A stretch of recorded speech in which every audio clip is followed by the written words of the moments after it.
Okay, thoracic extension base, doing our PAILs and RAILs.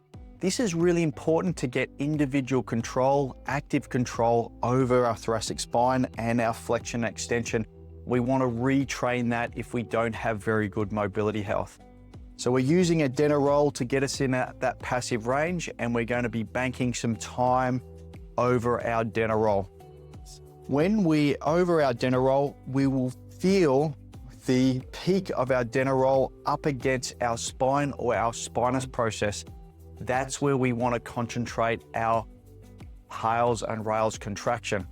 A PAILs contraction is going to be going more and deeper into extension. So a light contraction where we're trying to make our spinous process lighter, or that area of our spine lighter off the Denneroll. And we're going to do that contraction for about 30 seconds to a minute.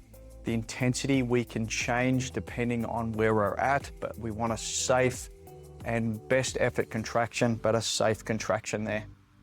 Our RAILs contraction, on the other hand, because we're pushing our spinous process into the block, we don't want that contraction to be too much because it's going to be a little bit uncomfortable, but we want to be bringing our spine into flexion. So we want to be contracting the muscles around that segment where we've got the Denneroll into flexion.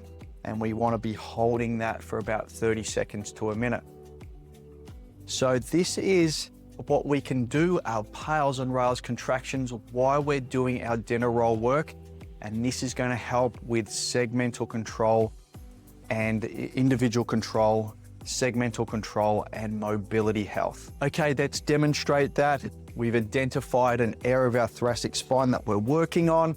We're extending over our thoracic Denneroll. We're going to be banking some time there, but during that time, we're going to do some PAILs and RAILs. A PAILs contraction is going to make that spinous process that we're feeling underneath that block, that we're feeling that most of that pressure. We're trying to extend your thoracic spine, and we're trying to make that spinous process lighter off the Denneroll. We want to contract that in a safe way, and we can contract that for 30 seconds to a minute. And then what we want to do is do our RAILs contraction. That's going to be pushing our spinous process into the block. This one, just a gentle contraction there, and that is going to be for 30 seconds to a minute again. So this is going to help with our individual control and retraining that mobility health. So as you're doing your Denneroll traction work, let's implement some PAILs and RAILs contraction to start retraining and getting that segmental range of motion and active control.